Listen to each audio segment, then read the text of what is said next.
మొన్న ఎలక్షన్లో చూస్తే చాలా సంవత్సరాలుగా కవితను అరెస్ట్ చేస్తామని మీ బీజేపీ నాయకులు ఒకరి తర్వాత ఒకరు చెప్పి చేయకపోవడం వల్ల నష్టం జరిగింది. భారతీయ జనతా పార్టీ ఓడిపోవడానికి అది కూడా ఒక కారణం అని చెప్తున్నారు. ఇప్పుడు ఈ ప్రభుత్వం వచ్చింది, ఎలక్షన్ కంటే ముందు కేసీఆర్ని ఖచ్చితంగా జైలుకి పంపిస్తామని పదే పదే నాయకులు మాట్లాడిన నేపథ్యంలో ఏం జరగబోతుందని వేచి చూస్తున్నారు. ఎట్లా చూడాలి ఈ అరెస్టులు చేయిస్తాము అనే పదాలని? నాయకులు మాట్లాడడం ముట్టమాలు కరెక్ట్ కాదు. నాయకులు ఈ విషయం మీద మేము అరెస్ట్ చేస్తామని మాట్లాడడం కరెక్ట్ కాదు. ఏమన్నా దానిలో బలం ఉంటే, కేసుల బలం ఉంటే, వాళ్ళకు సంబంధించిన అధికారం ఇచ్చినప్పుడు అధికారంగా చెల్లించాలి తప్ప నోటితో చెల్లించదు కదా. ఇప్పుడు రేవంత్ రెడ్డికి అధికారం ఇచ్చింది. ఇప్పుడు ఆయన అనుచర వర్గం పోయి గోదావరి నది మీద చెక్ చేసింది. వాళ్ళ మంత్రులే కదా, ఈయన మంత్రులే కదా. వాళ్ళు పోయి దాని మీద గోదావరి నది మీద చెక్ చేశారు. గోదావరి నది మీద చెక్ చేసినప్పుడు రేవంత్ రెడ్డి కూడా మళ్ళందరినీ తీసుకొని పోయి దాన్ని చెక్ చేసుడైతే కరెక్ట్ కాదు.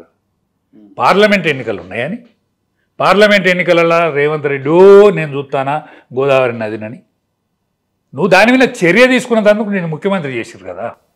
పొరపాటు మీద చర్య తీసుకునే అధికారం నీకు ఇచ్చారు. ఎందుకు చర్య తీసుకుంటలేవు? పబ్లిక్ ఎందుకు పిచ్చోళ్ళని చెప్తాను, నేను తీసుకుంటానా చెప్పుడు ఎందుకు? ఇంకోటి, ఈ కేసీఆర్ ముఖ్యమంత్రి అయిందే గోదావరి నది కృష్ణా నది పేరు మీద కదా. ఈ రెండు నదుల పేర్లు చెప్పే కదా అయింది. గోదావరి నది గ్రావిటీ ద్వారా నీళ్లు పోయి పారేటువంటి అవకాశం ఉన్నా గ్రావిటీ ద్వారా పోతే నాకేం వస్తుంది? మా అల్లుడిని ఇరిగేషన్ మంత్రి చేస్తుంది, వానికేం వస్తుంది? ఎవరికేం రాకుండా పోతే ఏమొచ్చినట్టు? నేను ప్రభుత్వంలోకి వచ్చి ఎందుకు వచ్చినట్టు అని దాన్ని కిందికి తీసుకొచ్చి చాలా మరమ్మతు చేస్తానట్టు చెప్పి ఎక్కువ డబ్బులతో దాన్ని కట్టగట్టి కడితే గట్టి కట్ట పెట్టాం. పొక్కలు పోయే కట్ట ఎందుకు పెట్టినావు? పొక్కలు పోయేది కాక మళ్ళీ ఏమంటాను? ఓ 2-3 గుంగినాయా ఏమవుతుంది? 2-3 గుంగినాయా కుక్కితే గుంగే ఏమవుతుంది అని చెప్పచ్చునా? నీ నోట చెప్పచ్చునా? మళ్ళా అధికారం పోయినాక కృష్ణానది మీద నువ్వు ఆనాడు చర్య తీసుకుంటే నిన్ను ఎవడన్నా అద్దన్నాడా? కృష్ణానది నీళ్ళను మళ్ళా పారిస్తే ఇక్కడ తీసుకొచ్చి తెలంగాణ ప్రజానికానికి తాపిస్తే పారిస్తే నిన్ను వద్దన్నోడా ఎవడన్నా? నిన్ను అందుకే ముఖ్యమంత్రి చేసింది కదా. అది పదవి పోయినాక నువ్వు కట్టబట్టుకొని పోయి ఆడ నేను నిద్రపోని ఆ కృష్ణానది విధాన్ని అనొచ్చునా? ఇదంతా బేకారం ముచ్చట. ఇద్దరు కూడా అటు కేసీఆర్ కృష్ణ మీద, ఇటు గోదావరి మీద రేవంత్, వీళ్ళ రాజకీయం ఏంటంటే పార్లమెంట్ ఎన్నికలు వచ్చినాయి కాబట్టి దీన్ని పానం ఎట్లా పోసుకుందామని తప్ప వీళ్ళకేమైనా సోయున్నదా? పబ్లిక్ మీద వీళ్ళకేమైనా ఇంట్రెస్ట్ ఉన్నదా? ఇంట్రెస్ట్ ఉంటే నువ్వు చర్య తీసుకో. రేవంత్ రెడ్డి గారికి పవర్ ఇచ్చిండ్రు, ఏమని ముఖ్యమంత్రి పవర్ కూడా ఇచ్చిండ్రు. నువ్వు మళ్ళా గోదావరి నది కనుక అంతకంటే ముందుగా నీ అనుచర వర్గం మంత్రులే పోయిరి. మంత్రుల మీద నమ్మకం లేదా? వాళ్ళు కేసీఆర్ మనసులా? వాళ్ళు కాంగ్రెస్ పార్టీ మనసులు మొదటి నుంచి కాంగ్రెస్లో ఉంటాను. నువ్వు నిన్నగాక మొన్న కాంగ్రెస్, వాళ్ళు మొదటి నుంచి కాంగ్రెస్లో ఉంటాను కదా. పోయినోళ్ళు వాళ్ళని నమ్మవా? వాళ్ళ మీద నమ్మకం తక్కువ ఉన్నదా? ఏమన్నా కాదా? లేకపోతే నిన్నే అనుకోవాలన్నదా? వాళ్ళని గిట్లా అనుకోజిక్కే అనేటువంటి అనుమానం గిట్లున్నదా? అందుకనే రేవంత్ రెడ్డి మాట్లాడద్దు, చేతులు కావాలి. మా బీజేపీ నాయకులు మాట్లాడితే కూడా కరెక్ట్ కాదు. ఎందుకంటే వీళ్ళు మాట్లాడే అధికారం పబ్లిక్ నువ్వు చట్టం ద్వారా చట్టం చేస్తుంది, చట్టం చేస్తుంది. ఎవ్వరు పబ్లిక్ దృష్టిలో వీళ్ళు పలసన అవుతాను తప్ప ఎవ్వరు మాట్లాడినా పలసన అవుతారు.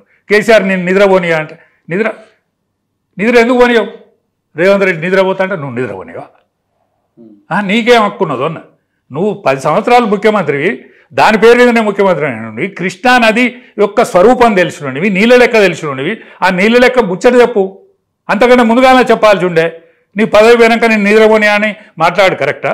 కట్టబట్టుకుంటే అంటే ఆయన కాలుకేదో నొప్పినది కట్టబట్టుకొని పోయి నువ్వు మాట్లాడతావా? అంటే ప్రజానీకాన్ని ఆకర్షింపజేసి ఈ పార్లమెంట్ కన్నా 4 ఓట్లు వేయరా అనే ఆశే కదా.